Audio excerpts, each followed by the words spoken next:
சித்தர்கள் புகழ்பாடும் நேயர்களுக்கு வணக்கம்.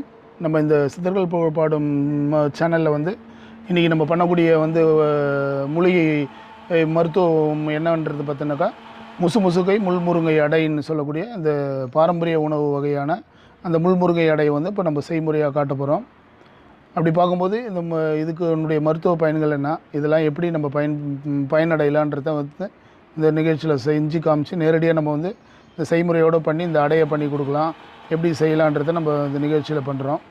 அப்படி பார்க்கும்போது இந்த முள்முருங்கைனாக்கா நம்ம கிராமப்புறங்களில் எல்லோரும் வீட்டுங்களையும் அந்த காலத்தெல்லாம் வீட்டுங்களில் வேலிங்களெல்லாம் வளர்க்கக்கூடிய ஒரு அற்புதமான மருந்தாக இருக்கக்கூடிய ஒரு அற்புதமான மரம். இதனுடைய மருத்துவத்தன்மைகளை சொல்ல முடியாத அளவுக்கு மருத்துவத்தன்மைகள் பொருந்திய மரங்களாக இருக்குது. அதனால தான் அந்த காலத்தில் திருமண சடங்குகள்லாம் அரசங்குச்சியோட இந்த கல்யாண முருங்கை குச்சியும் வச்சு நம்மளுக்கு அரசாணிக்கால்னு முதல்ல வந்து அதுக்கு தான் நம்ம சடங்கெல்லாம் பண்ணிவிட்டு அப்புறமா திருமண வைபவங்கள்லாம் நடத்துவாங்க. ஏன்னாக்கா அந்த தம்பதியர்கள் வந்து சீக்கிரத்தில் வந்து மலட்டுத்தன்மை போக்கி குழந்தையின்மையை வந்து சரி பண்ணக்கூடிய தன்மையை உண்டு பண்ணுறதுக்காக தான் சிறப்பாக இந்த முன்னோர்கள் வந்து நம்மளுக்கு மறைமுகமாக இதெல்லாம் வச்சுருந்தாங்க. அது இல்லாமல் கிராமத்தில் இருக்கிறவங்களுக்கு எல்லாருமே வந்து இந்த கல்யாண முறை வந்து வாரத்துக்கு ஒரு முறை பண்ணி கொடுப்பாங்க. கல்யாணம் ஆன தம்பதியர்களுக்கு அடிக்கடி இது கீரை பொரியலாவோ இந்த மாதவிடாயான நேரத்தில் அரைச்சி வீட்டில் இருக்கிற பாட்டிங்கெல்லாம் கொடுப்பாங்க. அப்படி கொடுக்கும்போது அவங்களுக்கு சீக்கிரத்தில் வந்து மகப்பேறு தன்மையை வந்து உண்டு பண்ணும், குழந்தையின்மைன்ற பிரச்சனையே இருக்காது. ஏன்னா இந்த முள்ளு முருங்கையை சொல்லக்கூடிய இந்த கல்யாண முருங்கை வந்து ஒரு சுவைமிக்க சிறப்பான ஒரு மூலிகை கீரையாக இருக்குது. மர வகையை சேர்ந்தது. இது ரொம்ப சிறப்பாக இருக்கும். இது வந்து நம்ம எப்படிலாம் இது உணவாக பயன்படுத்தின்னு வரோம்னாக்கா சாம்பார் பொரியல் இது மாதிரி அடை கூட்டு இது மாதிரிலாம் சேர்த்து உணவாக நம்ம எடுத்துன்னு வரும்போது ரொம்ப சிறப்பாக இருக்கும். அப்படி பார்க்கும்போது இந்த முள்ளு முருங்கை அடை வந்து ரொம்ப சிறப்பாக நம்ம பண்ணுறோம். அப்படி பார்க்கும்போது அந்த முள்முருங்கை அடை வந்து இப்போ செய்முறைகளை நம்ம நேரடியாக காமிக்க போகிறோம். அதோடு வந்து முசுகை வந்து என்னன்னாக்கா நம்ம கிராமப்புறங்களில் வேலிகளில் தன்னிச்சையாக படரக்கூடிய ஒரு கொடியினம். இது சளி கோழை கப சம்பந்தப்பட்ட வியாதிகளை சரி பண்ணோம். அப்பேற்பட்ட ஒரு அற்புதமான மருந்து வந்து இந்த முசுகை. இதுக்கு இரு குரங்கின் கையின் பேர் மாமூலின்னு ஒரு பேர் உண்டு. இப்படி மறைப்பெயர்களோடும் நம்ம சித்தர்கள் பாடல்களோடும் நம்ம தமிழ் மருத்துவத்தில் நம்மளுடைய முன்னோர்களும் பாரம்பரியமாக இது தொன்று தொட்டு வரக்கூடிய ஒரு மூலிகைகள். இதெல்லாம் வந்து உணவு முறையில் மக்களுக்கு நம்ம எப்படி இது வந்து சாப்பிடலாம். ஏன்னா இன்றைக்கி இருக்கிற காலகட்டத்தில் பீஸா பர்கர் அது இதுன்னு ஏதோ நவீன உணவுகளை சாப்பிட்றாங்க. இது மாதிரி நம்ம பாரம்பரிய உணவுகள் குழந்தைங்களுக்கு நம்ம வந்து கொடுத்துன்னு வந்தோம்னாக்கா சிறப்பாக இருப்பாங்க. நல்ல உடல் வளர்ச்சி, மன வளர்ச்சி, நோயின்றி, சளிக்காக இன்றைக்கி நிறைய பேர் ஏகப்பட்ட மருத்துவங்கள் செலவு பண்ணுறாங்க. இந்த கல்யாண முருங்கையும் நீங்கள் முசுகையும் கொடுத்தீங்கன்னா சளி கோழை எல்லாமே வெளியே கொண்டு வந்துடும். அப்பேற்பட்ட ஒரு மருத்துவத்தன்மை நம்ம தமிழ் மருத்துவம். அதான் தமிழ் மருத்துவத்தினுடைய ஒரு பெரிய சிறப்பு.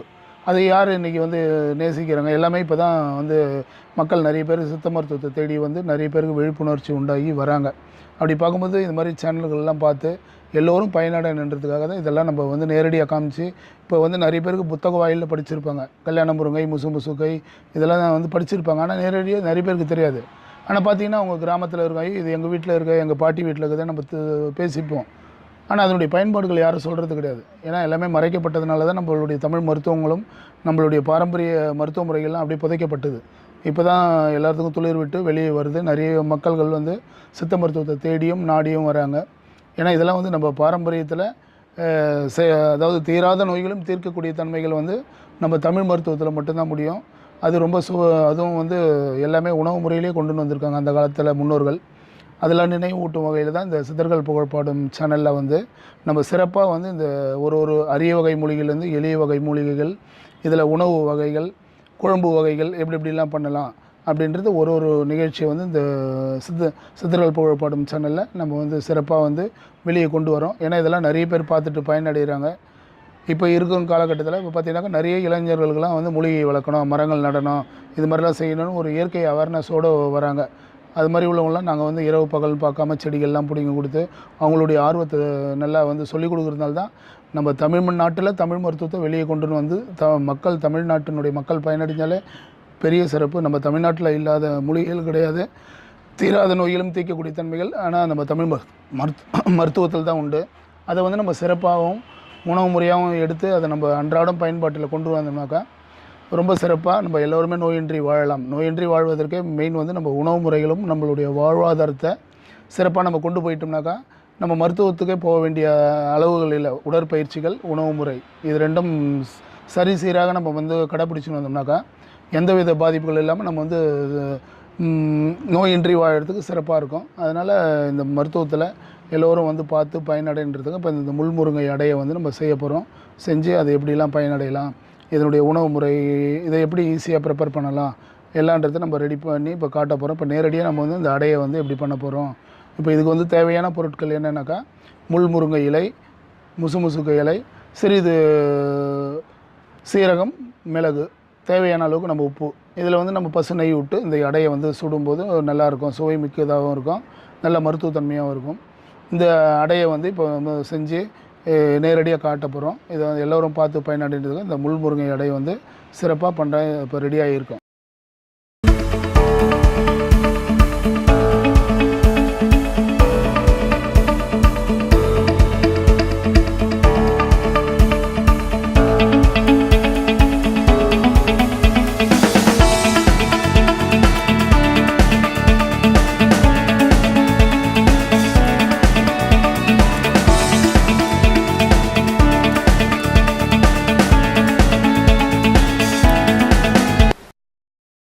அடையை நம்ம பண்ண போகிறோம்.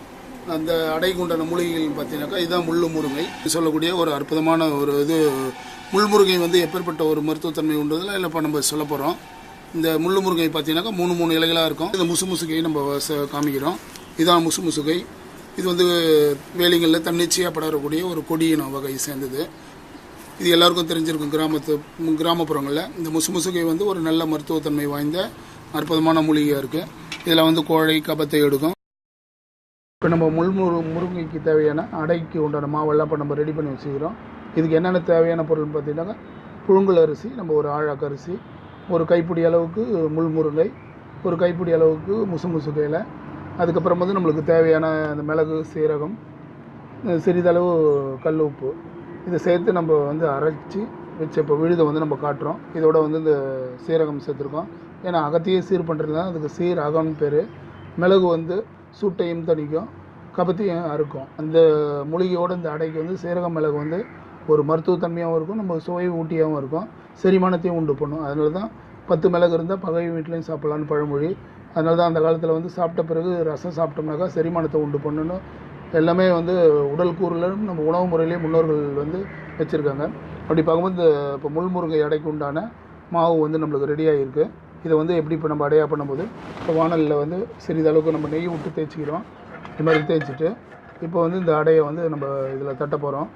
இதுதான் நம்மளுடைய பாரம்பரிய முறையிலான இந்த ஒரு அடையை வந்து இப்போ நம்ம செஞ்சு காமிக்கிறோம். இப்போ இதில் வந்து இது மாதிரி எண்ணெயை விட்டு நம்ம வானலில் சிறிதளவு தட்டி சிறு தீயாக வைக்கும்போது அப்படியே மெல்ல வேகும். வந்த பிறகு அப்புறமா சுற்றி நெய் விட்டு இதை தட்டி நம்ம வந்து இந்த அடையை வந்து அந்த காலத்தினுடைய உணவு முறைகளை இப்போ நம்ம நினைவுபடுத்துகிறோம். இது ஒரு சுவை மிக்கதாகவும் அதிக மருத்துவத்தன்மை உள்ள ஒரு அடையாக இருக்குது. இப்போ இந்த அடைக்கு அடையை தட்டியிருக்கோம். இது வந்து சுற்றி வந்து நெய் வந்து சேர்க்குறோம். நெய் சேர்க்கும்போது நல்ல மருத்துவத்தன்மையாகவும் இருக்கும், சுவை மிக்கதாகவும் இருக்கும். அற்புதமான ஒரு முறையிலேருந்து வந்து இந்த அடையை நம்ம ரெடி பண்ணின்னு வரோம்.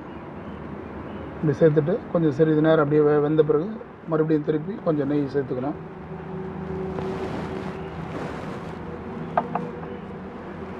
இப்போ இதுக்கு தேவையான பொருட்கள் பார்த்தீங்கன்னாக்கா இதெல்லாம் பொடி பண்ணி சீரகம், மிளகு, சிறிது கல் உப்பு பொடி எல்லாம் சேர்த்து இப்போ இந்த அடையை வந்து தட்டி இப்போ வெந்துன்னு இருக்குது.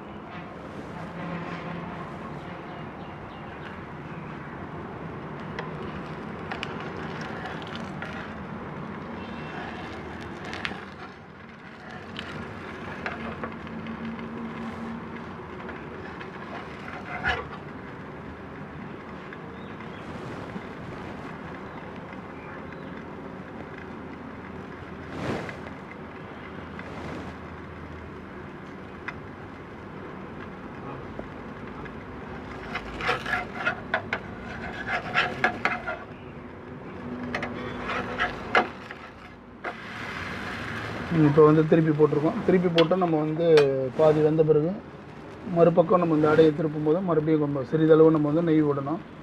நெய் விடும்போது ரொம்ப சிறப்பாக நல்லா வேகும், வாசனையாகவும் இருக்கும், சுவை மிக்கதாகவும் இருக்கும். அப்படி நெய் வீட்டில் நம்மளுக்கு இல்லைனாக்கா நம்ம வீட்டுக்கு சமையல் எண்ணெய் நம்ம என்ன யூஸ் பண்ணுறோமோ அந்த எண்ணெயை விட்டுக்கலாம். நெய் தான் நம்ம தேடி போகணுன்னு இல்லை.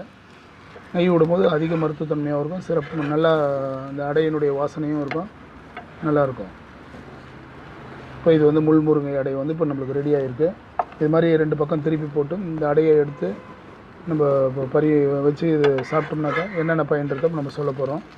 இதுதான் அந்த முள்ளுமுருங்கையினுடைய அடை. பாருங்கள் எண்ணெய் மாதிரியே பசுமையாக இருக்குது. ஏன்னா இதெல்லாம் வந்து நேரடியாக வந்து நம்மளுக்கு இந்த பசுமைகள் வந்து கிடைக்கும்போது சிறப்பாக இருக்கும். இப்போ நம்ம நேரடியாக மூலிகைகள் எடுக்கிறோம், உடனே புழுங்கல் அரிசி ஊற வச்சு இதை அரைச்சி சீரகம் மிளகு சேர்த்து போட்டு இந்த அடையை ப்ரிப்பேர் பண்ணுறோம். என்ன மாதிரி சுவை மிக்கதாகவும் எப்படி பசுமையாக இருக்குது பாருங்கள். இந்த நேரடியாக பசுமைகள் வந்து நம்மளுக்கு போகும்போது ரொம்ப சுவையானதும் மருத்துவத்தன்மைகள் உடனுக்குடனே நம்மளுக்கு கிடைக்கும். இப்போ இதனுடைய அந்த அடையினுடைய மருத்துவத்தன்மை எப்படி என்னென்ன பயன்றதை இப்போ நம்ம விளக்க போகிறோம். பாருங்கள் என்ன பசுமையாக இருக்குது இந்த அடையே ரொம்ப.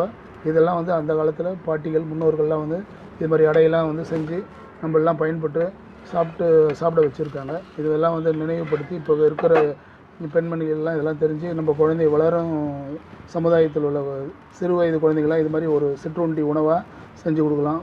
மாலையிலேயே நம்ம வந்து உணவாக கொடுக்கும். இது வந்து ஒரு அடை அது மாதிரி ஆளுக்கு ஒரு அடையாக கொடுத்தாங்கனாக்கா சளி கோழை கபத்தை எடுக்கும். ரொம்ப சுவைமிக்கவும் அற்புத மருத்துவத்தன்மை வாய்ந்த இந்த அடை வந்து இப்போ நம்மளுக்கு ப்ரிப்பேர் ஆகிட்டுருக்கு. இந்த அடையை வந்து இப்போ எடுத்தாச்சு. இதான் இப்போ நம்ம வெந்த அடை. இந்த நிலைமையில் நல்லா அழகாக பசுமையாக நல்லா நிறமிக்க அடையாக இருக்குது. இந்த முள்முருங்கை அடையனுடைய பயன்கள் அதனுடைய செய்முறைகள்லாம் பார்த்துருக்கோம். இந்த வீடியோவை பார்த்து எல்லோரும் பயனடைன்றதுக்காக இந்த முள்முருங்கை முசுமுசுகையை பற்றி இப்போ அறிமுகப்படுத்தி அதனுடைய செய்முறைகள்லாம் பண்ணியிருக்கோம். எல்லோரும் பார்த்து பயனடையுமாறு கேட்டுக்கொள்கிறேன். நன்றி, வணக்கம்.